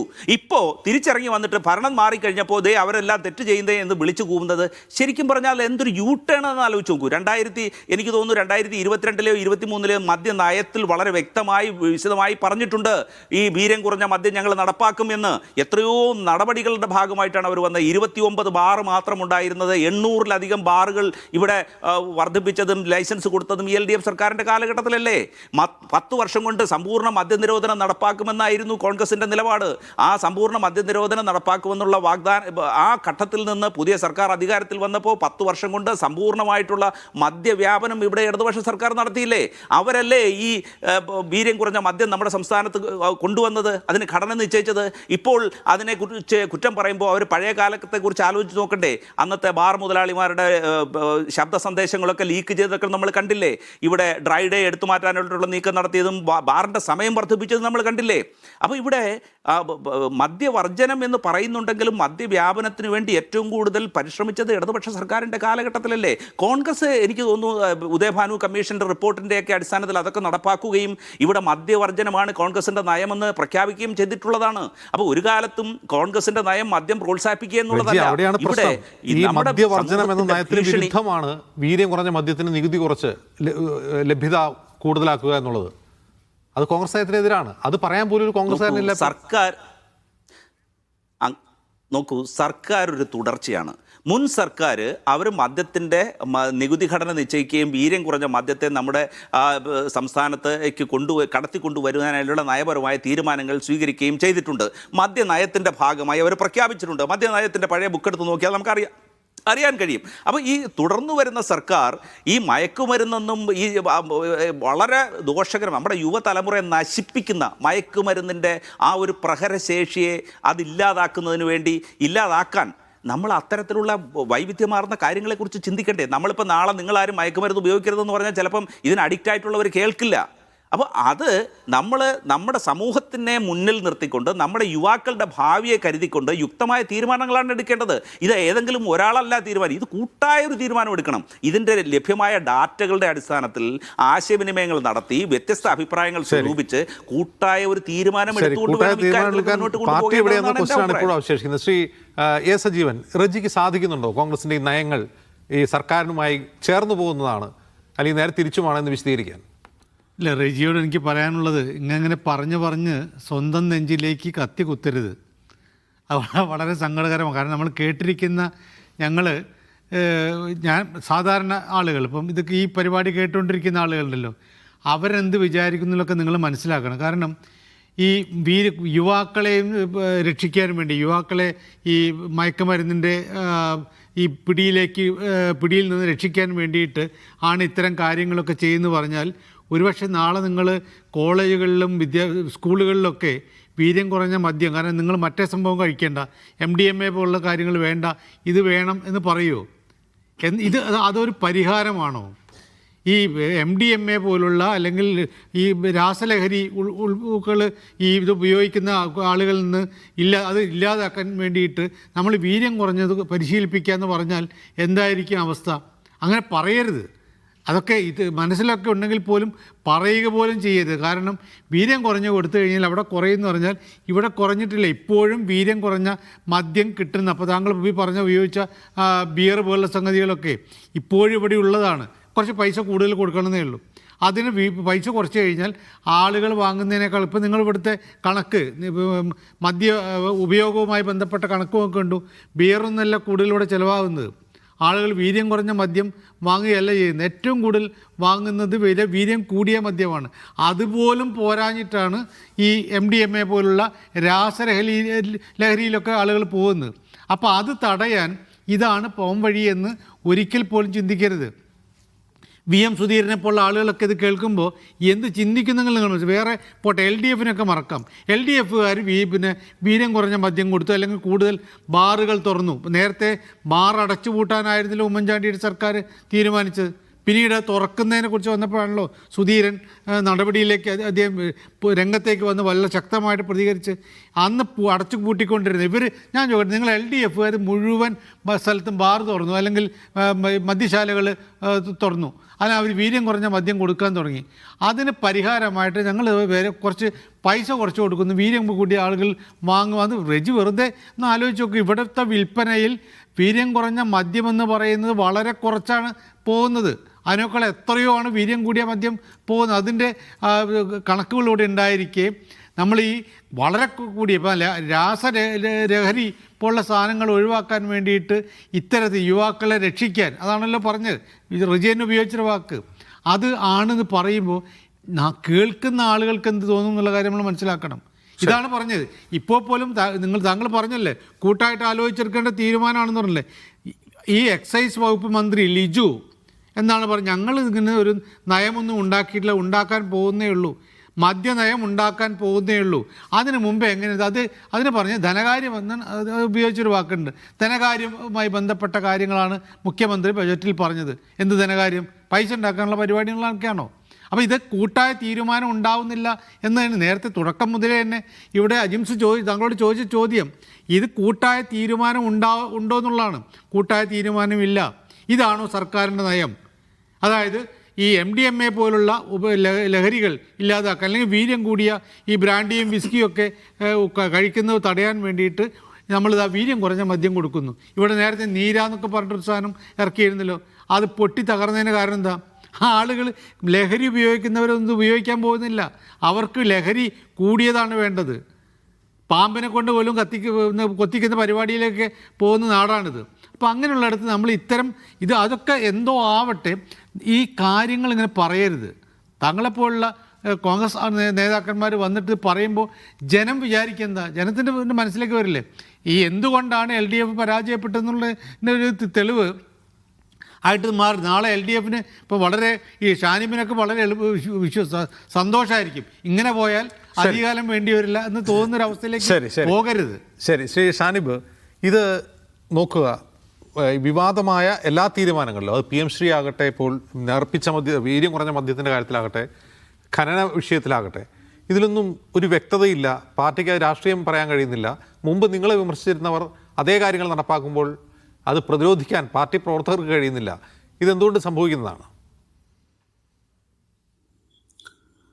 അല്ല, എന്തെങ്കിലും കോൺഗ്രസ് പാർട്ടിക്ക് അങ്ങനെ ഏതെങ്കിലും തരത്തിൽ ഒരു നയപരമായ സമീപനമെടുത്ത് നയപരമായ തീരുമാനമെടുത്ത് ഗവൺമെന്റിനെ തിരുത്തുന്ന ഒരു രീതി കോൺഗ്രസ് പാർട്ടിക്കുള്ളതായിട്ട് എനിക്ക് തോന്നിയിട്ടില്ല. അതിലിപ്പോ ഉമ്മൻചാണ്ടിയെ തിരുത്തിയിട്ടുണ്ട് VM സുധീരൻ. ഉമ്മൻചാണ്ടി തിരുത്തുക മാത്രമല്ല, വെള്ളം കുടിപ്പിച്ചിട്ടുണ്ട്. അതെ, അത് എങ്ങനെയാണ് അതിന്റെ പരിസമാപ്തി ഉണ്ടായതെന്ന് നമുക്കറിയാലോ.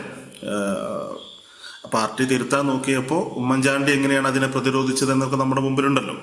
അപ്പം ഞാൻ പറയുന്നത് പാർട്ടിയുടെ നേതൃത്വത്തിൽ ഇപ്പോൾ VM സുധീരൻ ഇത്തരം കാര്യങ്ങളിൽ ചില നിലപാട് സ്വീകരിക്കുന്നതായിട്ട് നമുക്ക് പല ഘട്ടങ്ങളിലും നമുക്ക് അനുഭവപ്പെട്ടിട്ടുണ്ട്. VM സുധീരനെ പോലെയുള്ള ഏതാനും ചില നേതാക്കൾ ഇത്തരം വിഷയങ്ങളിൽ, അതിപ്പോൾ അദ്ദേഹം KPCC പ്രസിഡന്റ് ആയതുകൊണ്ട് എടുത്ത തീരുമാനമല്ലല്ലോ, നിലപാടല്ലല്ലോ, അതുപോലെയുള്ള ചില നേതാക്കൾ ഇത്തരം വിഷയങ്ങൾ എടുക്കുന്ന നിലപാട് നമ്മൾക്ക് മുൻപും നമ്മുടെ മുമ്പിലുണ്ട്. എന്നാൽ പാർട്ടി എന്ന നിലയിൽ VM സുധീരന് പാർട്ടിയിൽ എന്ത് പിന്തുണയാണ് അക്കാര്യത്തിൽ ഉണ്ടായത്? എന്താണ് VM സുധീരന് പിന്നീട് പാർട്ടിയിൽ സംഭവിച്ചത്? നേതൃത്വത്തിൽ എന്താണ് സംഭവിച്ചത്? ഇതൊക്കെ നമ്മുടെ മുമ്പിലുള്ള കാര്യങ്ങളാണ്. ജനങ്ങളെ സംബന്ധിച്ച്, അല്ലെങ്കിൽ ഞങ്ങൾ ഇടതുപക്ഷത്തെ സംബന്ധിച്ച്, CPIM-നെ സംബന്ധിച്ച് ഈ വിഷയത്തിൽ കോൺഗ്രസിന്റെ നേതാക്കൾ മാറുന്നതിനനുസരിച്ച് ഏതെങ്കിലും തരത്തിൽ നിലപാടിൽ മാറ്റമുണ്ടാകുമെന്ന് പ്രതീക്ഷ ഞങ്ങൾ പങ്കുവെക്കുന്നതേ ഇല്ല. ഇപ്പോൾ അങ്ങ് തന്നെ സൂചിപ്പിച്ചതുപോലെ തുടക്കത്തിൽ എന്താണ് ഈ ഗവൺമെന്റ് വരുന്നതിന് മുമ്പ് പ്രതിപക്ഷത്തിരിക്കുന്ന കാലഘട്ടങ്ങളിൽ അവർ പറഞ്ഞ കാര്യങ്ങളിലെല്ലാം ഓരോ ദിവസവും വീര്യം കുറഞ്ഞുകൊണ്ടിരിക്കുന്ന ഒരു ഗവൺമെന്റായി ഈ ഗവൺമെന്റ് മാറിക്കൊണ്ടിരിക്കുകയാണ്. പറഞ്ഞ കാര്യങ്ങളിൽ എല്ലാം തന്നെ വീര്യം കുറഞ്ഞുകൊണ്ടിരിക്കുന്നു എന്നുള്ളതാണ്. ദിനേന വീര്യം കുറഞ്ഞുകൊണ്ടിരിക്കുന്ന ഒരു ഗവൺമെന്റാണ് ഇപ്പോൾ കേരളം ഭരിച്ചുകൊണ്ടിരിക്കുന്നത്. ഈ ഗവൺമെന്റ് അധികാരത്തിൽ വന്നപ്പോൾ RSSന്റെ അഭിനന്ദനം അനുഭവിക്കേണ്ടി വന്ന ഒരു ഗവൺമെന്റാണ്. വന്ദേമാതരം പോലെയുള്ള ഒരു ആലാപനത്തിന്റെ പൂർണ്ണമായും ആലപിച്ചുകൊണ്ട് RSSന്റെ അഭിനന്ദനം നേടിയെടുക്കാൻ കഴിഞ്ഞ ഒരു ഗവൺമെന്റാണ് കേരളം ഭരിക്കുന്നത് എന്നുള്ളതാണ്. അതുമാത്രമല്ലല്ലോ, ഗവർണർ നേരിട്ട് ഉന്നത ഉദ്യോഗസ്ഥരുടെ യോഗം വിളിക്കുമ്പോൾ അത് പ്രതിരോധിക്കാൻ കഴിയാതെ, അത് അറിയുന്നത് പോലുമില്ലാത്തൊരു മുഖ്യമന്ത്രി കേരളം ഭരിക്കുന്നു എന്നുള്ളതാണ്.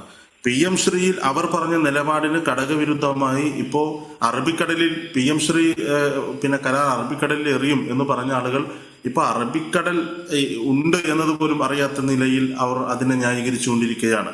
ചവറ്റുകുട്ടയിൽ എറിയുമെന്ന് പറഞ്ഞ ആളുകൾ അതിനെ ന്യായീകരിച്ചുകൊണ്ടിരിക്കുകയാണ്. അങ്ങനെ തുടങ്ങി ഓരോ കാര്യവും അവർ എന്താണോ പറഞ്ഞത് അതിന് ഘടകവിരുദ്ധമായി അവർ പ്രവർത്തിക്കുന്നു എന്നുള്ളതാണ്.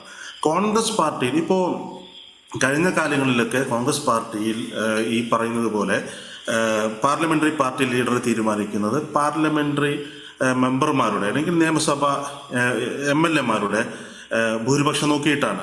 എന്നാൽ അതിന് വിരുദ്ധമായി ഈ കാലഘട്ടത്തിൽ അടുത്ത കാലത്തൊന്നും സംഭവിച്ചിട്ടില്ലാത്ത വിധം മറ്റേതൊക്കെയോ താല്പര്യ സംരക്ഷണത്തിന്റെ ഭാഗമായി പാർലമെന്ററി പാർട്ടി ലീഡർ തീരുമാനിക്കുന്നു എന്നത് നമ്മൾ കണ്ടിട്ടുള്ളതാണ്. അതിന് തൊട്ട് മുമ്പ് ഈ അധികാരത്തിൽ തെരഞ്ഞെടുപ്പിന്റെ ഫലം വരുന്നതിന് മണിക്കൂറുകൾക്ക് മുമ്പ് അദാനിയുടെ ഇതെല്ലാം നമ്മൾ ചർച്ച ചെയ്തതാണ്.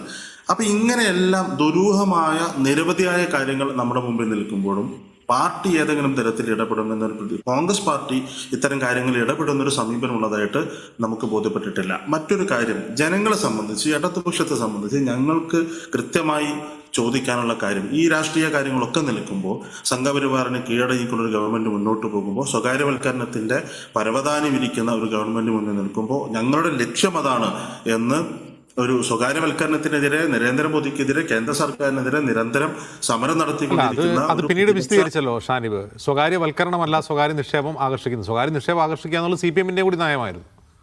അല്ല, അതെ, അതിന് ഏത് നിലയിലാണ് അത് മുന്നോട്ട് പോകുന്നത് വരും ദിവസങ്ങൾ നമുക്ക് കാണാം. അത്ര ചർച്ചകൾ നടക്കട്ടെ, വരും ദിവസങ്ങൾ ആ ചർച്ചകൾ നമുക്ക് കാണാം.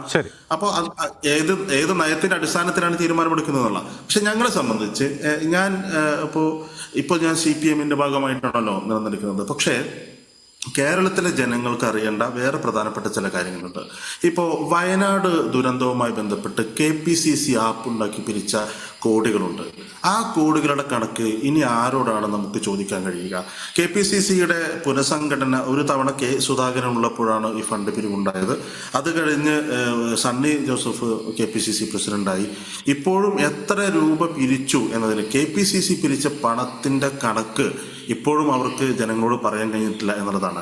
ഞാൻ മനസ്സിലാക്കുന്നത് ഇപ്പോൾ ആ പാർട്ടിയുടെ നേതൃത്വം ഏറ്റെടുക്കാൻ, അല്ലെങ്കിൽ അതിൽ നിന്ന് മാറി നിൽക്കണമെന്ന് സണ്ണി ജോസഫ് ഉൾപ്പെടെയുള്ള ആളുകൾ മാറി നിൽക്കണമെന്ന് പറയുന്നതിന്റെ കാരണങ്ങളിൽ ഒരു പ്രധാനപ്പെട്ട കാരണം ഈ വയനാട് ഫണ്ടുമായി ബന്ധപ്പെട്ട ചില തിരിമറികളാണ്. ആ ഫണ്ട് എവിടെ പോയി, എത്ര രൂപ പിരിച്ചു, ആർക്കൊക്കെ കൊടുത്തു, ഇനി എന്താണ് അത് ചെയ്യാൻ പോകുന്നത് എന്ന കാര്യത്തിൽ അവർക്കൊരു വ്യക്തതയേ ഇല്ല എന്നുള്ളതാണ്.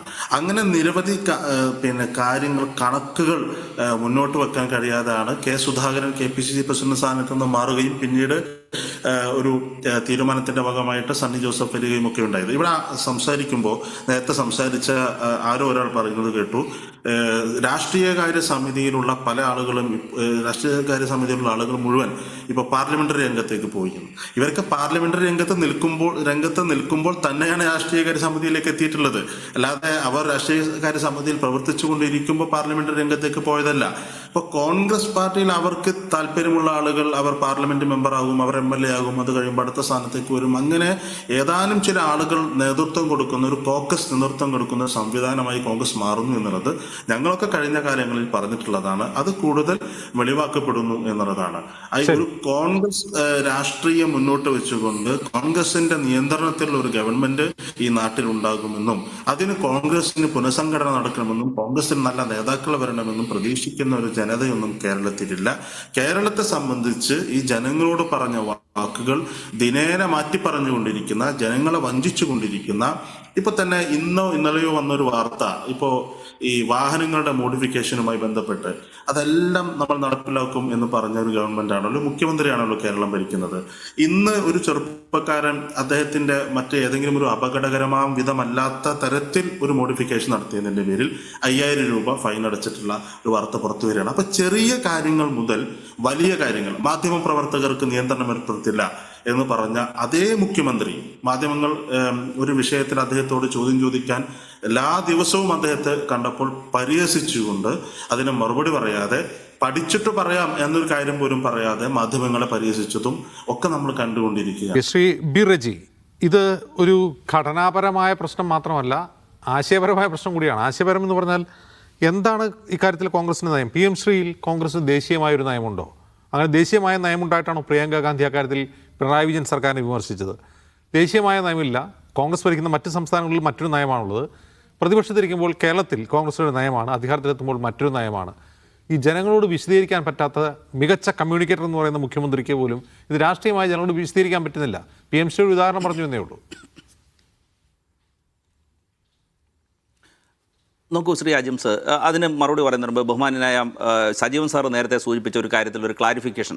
അതായത് ഒരു ബഡ്ജറ്റ് എന്ന് പറയുന്നത് ജനങ്ങൾക്ക് മുമ്പാകെ വെച്ച മാനിഫെസ്റ്റോയിലെ വാഗ്ദാനങ്ങൾ നടപ്പാക്കുന്നതിനുള്ള നയപരമായ തീരുമാനങ്ങൾ കൂടി എടുക്കുന്നതിനാണ് ബജറ്റ് അവതരിപ്പിക്കുന്നത്. അപ്പോൾ UDF സർക്കാർ അത്തരത്തിലുള്ള നടപടികളുടെ ഭാഗമായിട്ടാണ് തീരുമാനങ്ങൾ കൊണ്ടുവരുന്നത്, പുതിയ കേരളത്തിൻ്റെ സൃഷ്ടിക്കായി നവീന ആശയങ്ങൾ ജനങ്ങൾക്ക് മുമ്പാകെ വയ്ക്കുന്നത്. അപ്പോൾ അതിൻ്റെ അടിസ്ഥാനത്തിലാണ് പല തീരുമാനങ്ങളും വന്നിട്ടുള്ളത്. ഇവിടെ അങ്ങ് അജിംസ് ചോദിച്ചതുപോലെ ഇവിടെ PM ശ്രീ സംബന്ധിച്ച് വളരെ വ്യക്തമായിട്ട് കേരളത്തിൻ്റെ മുമ്പാകെ ഗവൺമെൻറ്റിൻ്റെ സ്റ്റാൻഡ് വിശദീകരിച്ചിട്ടുണ്ടല്ലോ. അതായത് സർക്കാർ ഒരു തുടർച്ചയാണ്. മുൻ സർക്കാർ PM ശ്രീയിൽ ഒപ്പുവെച്ചു. അത് സംബന്ധിച്ച് അന്നത്തെ മുഖ്യമന്ത്രി ഏപ്രിൽ മാസം 24 എന്നാണ് എൻ്റെ ഓർമ്മ, അദ്ദേഹം വളരെ വിശദമായി അതിനെ ന്യായീകരിക്കുകയും അത് കേരളത്തിന് ആവശ്യമാണെന്ന് അറിയിക്കുകയും ചെയ്തു. കാരണം സെൻട്രൽ ഫണ്ട് എന്ന് പറയുന്നത് ആരുടെയും ഔദാര്യമല്ല, നമുക്ക് അവകാശപ്പെട്ടതാണ്. അപ്പോൾ SSK ഫണ്ട് ലഭിക്കണമെങ്കിൽ PM ശ്രീയിൽ ഒപ്പുവയ്ക്കണമെന്നൊരു ഉപാധി അവർ വയ്ക്കുമ്പോൾ അതിൽ ഒപ്പുവയ്ക്കുകയും അതിനെ തുടർന്ന് 2 ഗഡുക്കളായി 192 കോടി രൂപ സംസ്ഥാനത്തിന് ലഭിക്കുകയും ചെയ്തിട്ടുണ്ട്.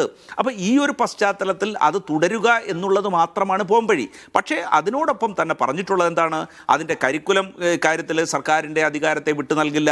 ഏതൊക്കെ സ്കൂൾ തിരഞ്ഞെടുക്കണം എന്നുള്ള കാര്യത്തിൽ സർക്കാരിൻ്റെ അധികാരത്തെ വിട്ടു നൽകാനാവില്ല എന്ന നിലപാടാണ് എടുത്തിട്ടുള്ളത്. അപ്പോൾ മുൻ സർക്കാർ എഗ്രിമെൻ്റ് വെച്ച MOU ഒപ്പിട്ട അതിൽ നിന്ന് പിൻവാങ്ങാൻ കഴിയാത്ത വ്യവസ്ഥകളുള്ള ആ PM ശ്രീയിൽ നിന്ന് ഇനി ഈ സർക്കാരിന് പിന്മാറാൻ കഴിയുമോ? അപ്പോൾ അതിനെ ബോധപൂർവം ഈ LDF അല്ലെങ്കിൽ CPM അതിനെ മറച്ചു വയ്ക്കുകയാണ്. കോൺഗ്രസ് എന്ന പാർട്ടി അല്ലെങ്കിൽ അന്ന് പ്രതിപക്ഷത്തിരിക്കുന്ന കോൺഗ്രസ് തന്നെ എതിർത്തതിൻ്റെ പ്രധാനപ്പെട്ട കാരണം ആ വിഷയം LDF-ൽ ചർച്ച ചെയ്തിരുന്നില്ല, ക്യാബിനറ്റിൽ ആ കാര്യം വിശദീകരിച്ചിരുന്നില്ല. അന്ന് CPI-യുടെ മന്ത്രിമാർ ഈ കാര്യം ഉന്നയിക്കുമ്പോൾ അതിൽ കുറ്റകരമായ മൗനം പുലർത്തുകയായിരുന്നു അന്ന് മുഖ്യമന്ത്രിയും അന്നത്തെ വിദ്യാഭ്യാസ മന്ത്രിയും ചെയ്തിരുന്നത്. ഈ വിഷയമാണ് പ്രതിപക്ഷ നേതാവായ ബഹുമാന്യനായ VD സതീശൻ അക്കാലത്ത് ഉന്നയിച്ചത്. അപ്പോൾ ഈ സിറ്റുവേഷനിൽ അധികാരത്തിലെത്തുമ്പോൾ അത് എക്സിക്യൂട്ടീവിൻ്റെ ഭാഗമായി ഗവൺമെൻറ്റിൻ്റെ ഭാഗമാകുമ്പോൾ കരാർ വ്യവസ്ഥകളിൽ നിന്ന് പിന്മാറാൻ കഴിയില്ല. അന്ന് പോലും കരാർ വ്യവസ്ഥയിൽ നിന്ന് പിന്മാറുന്നു എന്നല്ല LDF കേന്ദ്ര സർക്കാരിനെ അറിയിച്ചതെന്നും കൂടി നമ്മൾ മനസ്സിലാക്കണം. അവർ കെപ്റ്റൻ അബേൻസ് എന്നുള്ള പദമാണ് അവർ ഉപയോഗിച്ചിരുന്നത്. അപ്പോൾ അതിൻ്റെ ഭാഗമായി തടഞ്ഞു വച്ചിരുന്ന ഫണ്ടിൽ കുറേ അവർക്ക് ലഭിക്കുകയും ചെയ്തിരുന്നു. അപ്പോൾ ഈ സാഹചര്യത്തിൽ PM ശ്രീ എന്ന പദ്ധതിയെ സംബന്ധിച്ച് അതിൻ്റെ കേന്ദ്ര സർക്കാരുമായി എപ്രകാരമാണ് ഇടപെടേണ്ടത് അല്ലെങ്കിൽ അത് സംബന്ധിച്ചുള്ള വിശദാംശങ്ങൾക്ക് വേണ്ടി ഒരു മന്ത്രിസഭാ ഉപസമിതിയെ ഇപ്പം നിയോഗിച്ചിരിക്കുകയാണ്. അവരുടെ ആശയവിനിമയം നടന്നുകൊണ്ടിരിക്കുകയാണ്. അത് സംബന്ധിച്ച് പരിസമാപ്തിയിൽ എത്തിക്കഴിയുന്നതിന് ശേഷം ആയിരിക്കും അത് സംബന്ധിച്ച് കൂടുതൽ വിശദാംശങ്ങൾ കേരളീയ സമൂഹത്തിന് മുമ്പാകെ വരിക എന്നുള്ളതാണ് നമുക്കിവിടെ പറയാനുള്ളത്.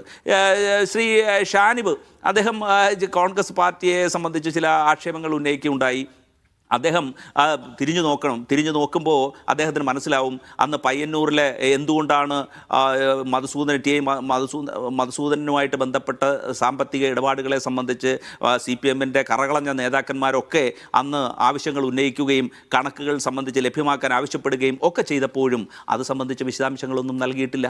അപ്പോൾ അതിൻ്റെ രാഷ്ട്രീയത്തിലേക്കോ അല്ലെങ്കിൽ പിന്നിലേക്കോ നമ്മൾ കടന്നു പോകുന്നില്ല. അപ്പം ഏതെങ്കിലും ഘട്ടത്തിൽ എന്താണ് വയനാട് ഫണ്ടുമായി ബന്ധപ്പെട്ടതിൻ്റെയൊക്കെ സുതാര്യമായ നടപടിക്രമങ്ങളാണ് കോൺഗ്രസ് എക്കാലത്തും സ്വീകരിച്ചിട്ടുള്ളത്. ബഹുമാന്യനായ KPCC പ്രസിഡന്റ് സണ്ണി ജോസഫ് അദ്ദേഹം വ്യക്തമാക്കിയിട്ടുണ്ട്, ആ കണക്ക് മാധ്യമങ്ങൾക്ക് മുമ്പാകെ നൽകിയിട്ടുണ്ട്. അത് സംബന്ധിച്ച് കോൺഗ്രസിനെ സംബന്ധിച്ച് ജനാധിപത്യ പാർട്ടിക്ക് ഒന്നും മറച്ചു വയ്ക്കാനില്ല. ഇവിടെ ആ ഒരു സിറ്റുവേഷൻ അല്ല ഇവിടെ CPM. അവർ പ്രതിപക്ഷത്തായപ്പോൾ ഇപ്പോഴത്തെ സാഹചര്യത്തിൽ എന്താണ് നമ്മുടെ സംസ്ഥാനത്ത് നടക്കുന്നത്? പ്രതിപക്ഷമായിട്ട് ഉള്ള CPM-ന്റെ സ്ഥാനം നിലനിർത്തുവാൻ വേണ്ടി അവർ തുടക്കം മുതൽ തന്നെ സമരരംഗത്തിറങ്ങുകയാണ്. നോക്കൂ, വന്ദേമാതരം പാടിയെന്നും അതുപോലെ ചില വൈസ് ചാൻസലർമാരുടെ മീറ്റിംഗ് അദ്ദേഹം ഗവർണറുടെ യോഗത്തിൽ പങ്കെടുത്തു എന്നൊരു ആക്ഷേപം ഉന്നയിക്കുകയുണ്ടായി. നോക്കൂ, കഴിഞ്ഞ സർക്കാരിൻ്റെ കാലഘട്ടത്തിലും അവർ പങ്കെടുത്തിരുന്നില്ലേ? അന്ന് ബഹുമാന്യനായ മുഖ്യമന്ത്രി അത് സംബന്ധിച്ച് ഏതെങ്കിലും തരത്തിലുള്ള സർക്കാർ അറിയാതെ ഉദ്യോഗസ്ഥരെ യോഗം വിളിച്ചു. എല്ലാവരും പോയില്ല, പോയവരാരൊക്കെയാണെന്ന് പരസ്യമാണ്. സർക്കാർ അറിഞ്ഞു പോയില്ല ഗവർണർ യോഗം വിളിക്കുന്നത്. നോക്കൂ, ആ ഘട്ടത്തിൽ കേരള സർക്കാർ എന്ത് നിലപാടാണ് എടുത്തത്? ശ്രീ VD സതീശൻ എന്ത് നടപടിയെടുത്തത്? ഗവൺമെൻറ്റിൻ്റെ അതൃപ്തി അറിയിച്ചു.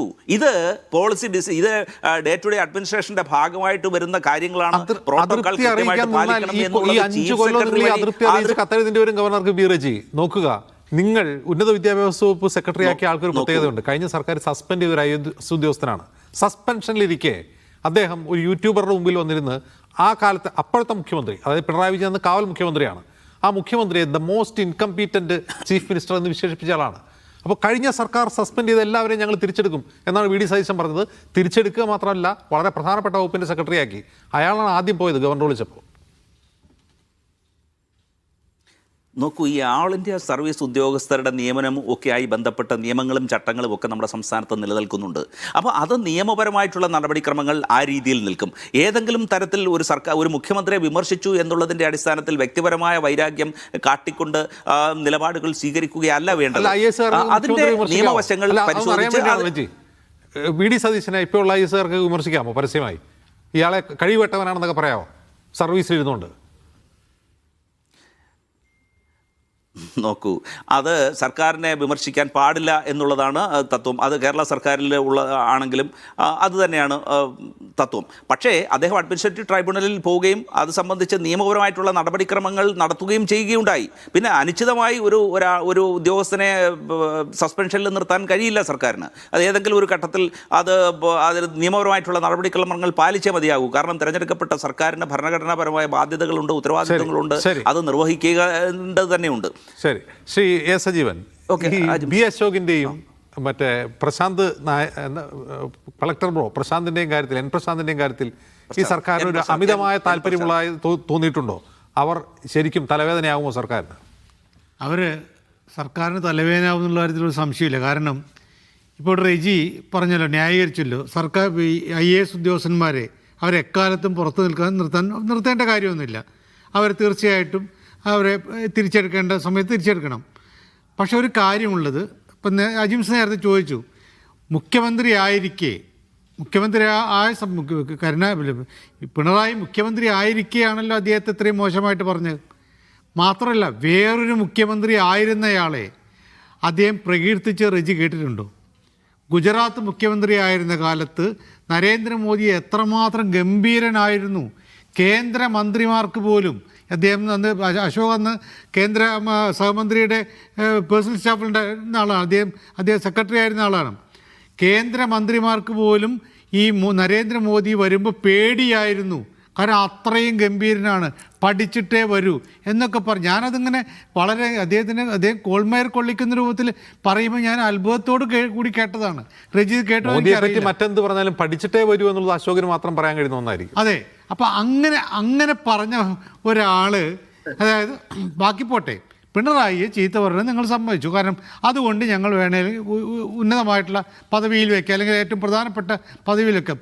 നരേന്ദ്രമോദിയെ പ്രകീർത്തിച്ച് ഇത്രയും ഗംഭീരമായി പറഞ്ഞ ഒരു മനുഷ്യൻ, ഭീകരമെന്നുള്ള വാക്കാണ് പറയേണ്ടത്, അത് അങ്ങനെ ഒരാളെ ഉന്നത വിദ്യാഭ്യാസ വകുപ്പിൻ്റെ ചുമതലക്കാരനായിട്ട് തലപ്പത്താണല്ലോ വെച്ചിട്ടുള്ളത്. കേന്ദ്ര സർക്കാരിൻ്റെ ഏറ്റവും പ്രധാനപ്പെട്ട ലക്ഷ്യം തന്നെ ഉന്നത വിദ്യാഭ്യാസം കൈപ്പിടിയിലേക്ക് കൊണ്ടുപോവുക എന്നുള്ളതാണ്. അതിന് വേണ്ടിയുള്ള കളികളാണ് കളിച്ചുകൊണ്ടിരിക്കുന്നത്. എന്നിട്ട് അതിന് വേണ്ടി ഒരാൾ വയ്ക്കുന്നു, അതും ഈ അശോകനെ തിരിച്ചെടുത്താൽ ഏതെല്ലാം വകുപ്പുകളിൽ വയ്ക്കാം, ഇത് തന്നെ വയ്ക്കുന്നു. എന്നിട്ടാണ് ഇപ്പോൾ അജിംസ് പറഞ്ഞ പോലെ ഈ ഗവർണർ വിളിക്കുന്നതിന് മുമ്പ് അവിടേക്ക് എത്തിപ്പെടുന്നു. ഇനി എന്തെല്ലാം കാര്യങ്ങൾ നടപ്പാക്കും? അപ്പോൾ അത് നമ്മൾ പല കാര്യങ്ങളും ചെയ്യുമ്പോൾ നിങ്ങൾ ചെയ്യുന്ന കാര്യങ്ങൾ ഞങ്ങൾ ഭരിക്കുന്ന സമയത്ത് ഞങ്ങൾക്ക് ഇഷ്ടപ്രകാരം ചെയ്യാം എന്ന് നിങ്ങൾക്ക് ഒരുപക്ഷെ പറയാം. പക്ഷേ നേരത്തെ പറഞ്ഞതിന് പോലെ കോൺഗ്രസ്സിന് വിനയാകും. അജിംസ് എന്നോട് ചോദിച്ച ചോദ്യം എന്താവും? UDF-നും കോൺഗ്രസ്സിനും വിനയാകും എന്നുള്ള എനിക്ക് സംശയമില്ല. ശരി, ശ്രീ ഷാനിബ്, വളരെ ചെറിയ സമയമുള്ളൂ. ഈ സെൻകുമാറിൻ്റെ അനുഭവം ആവർത്തിക്കുമോ അശോകിലൂടെ VD സതീശന്?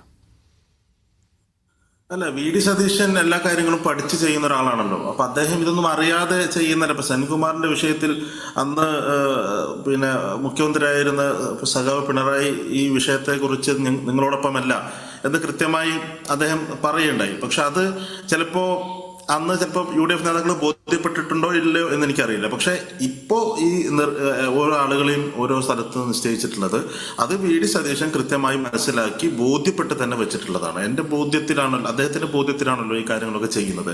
അത് ഒരു കൂട്ടുകച്ചവടത്തിന്റെ ഭാഗമായി നടക്കാൻ പോകുന്ന കാര്യമാണ്. ഇപ്പൊ PM ശ്രീയുമായി ബന്ധപ്പെട്ട് എന്തെല്ലാം കാര്യങ്ങളാണ്, പരിഹാസ്യമായിട്ടുള്ള വാദങ്ങളല്ലേ ഇപ്പൊ പറഞ്ഞുകൊണ്ടിരിക്കുന്നത്. അങ്ങനെ ഒപ്പിട്ടാലാണ് ഫണ്ട് SSK ഫണ്ട് കിട്ടുള്ളൂ, അതുകൊണ്ടാണ് ഒപ്പിട്ടത്. അങ്ങനെയാണെങ്കിൽ പിന്നെ എന്തിനായിരുന്നു ഈ കോലാഹലങ്ങളൊക്കെ ഉണ്ടാക്കിയത്? ഒപ്പിട്ടാൽ മാത്രമേ ഫണ്ട് കിട്ടുള്ളൂ എന്ന ബോധ്യമുണ്ടായിരുന്നെങ്കിൽ പിന്നെ പ്രതിപക്ഷം ഇങ്ങനെ പറയേണ്ട കാര്യമില്ലല്ലോ. അപ്പോൾ തെറ്റായ ചില പ്രചരണത്തിന്റെ ഭാഗമായിട്ട് അധികാരത്തിലെത്തുകയും ആ പറഞ്ഞ കാര്യങ്ങളെ പൂർണ്ണമായി വിഴുങ്ങുകയും ഓരോ ദിവസവും നുണകളുടെ ഒരു കൂമ്പാരമായി കേരളത്തിന്റെ മുഖ്യമന്ത്രി മാറിക്കൊണ്ടിരിക്കുന്നു എന്നുള്ളതാണ്. അത് മാത്രമല്ല, നമ്മളെ സംബന്ധിച്ച് RSSും സംഘപരിവാരും കടന്നു വരുന്നത് നമ്മുടെ വിദ്യാഭ്യാസ മേഖലയിലൂടെയാണ്. വിദ്യാഭ്യാസ രംഗത്ത് അവർ ആധിപത്യം സ്ഥാപിക്കുകയും അതിലൂടെ ഇവിടെ വിഭജനം ഉണ്ടാക്കാനുള്ള ശ്രമം, ചരിത്രത്തെ മാറ്റി എഴുതാൻ അവർ നടത്തുന്ന ശ്രമം, ആ ശ്രമത്തിന്റെ ഭാഗമായിട്ടാണല്ലോ ഈ പറയുന്ന ഉദ്യോഗസ്ഥനെ ഉന്നത വിദ്യാഭ്യാസ സെക്രട്ടറിയായിട്ട് വെച്ചിട്ടുള്ളത്. ഇങ്ങനെ എല്ലാ മേഖലയിലും RSS വൽക്കരിക്കപ്പെടുന്നു എന്നുള്ളതാണ്. 35 MLA-മാരുണ്ടെങ്കിൽ ഞങ്ങൾ കേരളം ഭരിക്കും എന്നാണ് BJPയുടെ നേതാവെന്ന് പറഞ്ഞതെങ്കിൽ 3 MLA-മാരെ വെച്ച് സംഘപരിവാർ ഇന്ന് കേരളം ഭരിച്ചുകൊണ്ടിരിക്കുന്നു എന്നുള്ളതാണ്. അത് കേവലം കോൺഗ്രസിനകത്തുള്ള നേതൃത്വ പ്രശ്നവും അല്ലെങ്കിൽ നേതൃനിർണയ പ്രശ്നവും KPCC പ്രസിഡന്റിനെ തീരുമാനിക്കുന്നതിന്റെ വൈകലുമായി ബന്ധപ്പെട്ട പ്രശ്നമല്ല. അത് ആ പാർട്ടിക്കകത്ത് RSS വൽക്കരിക്കപ്പെടുന്ന, കുത്തകവൽക്കരിക്കപ്പെടുന്ന, മുതലാളിത്തവൽക്കരിക്കപ്പെടുന്ന, ഈ തരത്തിലുള്ള അദാനിവൽക്കരിക്കപ്പെടുന്ന ഒരു ഗവൺമെന്റായി കേരളത്തിലെ ഗവൺമെന്റിന്റെ മറ്റു എന്നതാണ്. നോക്കൂ ശ്രീ AK ഷാനിബ് പറയുന്നത് വസ്തുതകൾക്ക് വിരുദ്ധമാണ് എന്നുള്ളതാണ് പറയുന്നത്. ഇവിടെ സംഘപരിവാർ ശക്തികൾക്കെതിരെ അതിശക്തമായ പോരാട്ടവുമായി അഖിലേന്ത്യാ തലത്തിൽ മുന്നോട്ട് നിൽക്കുന്ന പ്രസ്ഥാനമാണ് ഇന്റർനാഷണൽ കോൺഗ്രസ്. ഇവിടെ കോൺഗ്രസ് മുക്ത ഭാരതം സൃഷ്ടിക്കാൻ വേണ്ടിയാണ് അവർ പരിശ്രമിക്കുന്നത്. ഇവിടെ ജനാധിപത്യത്തിനു വേണ്ടിയും മതേതരത്വത്തിനു വേണ്ടിയും നിലനിൽക്കുന്ന കോൺഗ്രസ് പാർട്ടി സംഘപരിവാറുമായി ഒരു തരത്തിലുള്ള അന്തർധാരയുമില്ല. അത് ഈ കഴിഞ്ഞ 10 വർഷക്കാലം, കഴിഞ്ഞ 5 വർഷക്കാലം ഈ കേരളത്തിലെ CPM ആയിരുന്നില്ലേ അത്തരത്തിലുള്ള അന്തർധാരയുമായി പ്രവർത്തിച്ചത്? അത് മനസ്സിലാക്കിക്കൊണ്ട് തന്നെയല്ലേ കഴിഞ്ഞ സർക്കാരിന് പറ്റിയ അബദ്ധങ്ങൾ ഈ സർക്കാരിന് പറ്റരുത് എന്നുകൂടിയാണ് ചൂണ്ടിക്കാട്ടുന്നത്. നന്ദി ശ്രീ റജി, ശ്രീ AK ഷാനിബ്, ശ്രീ സജീവൻ.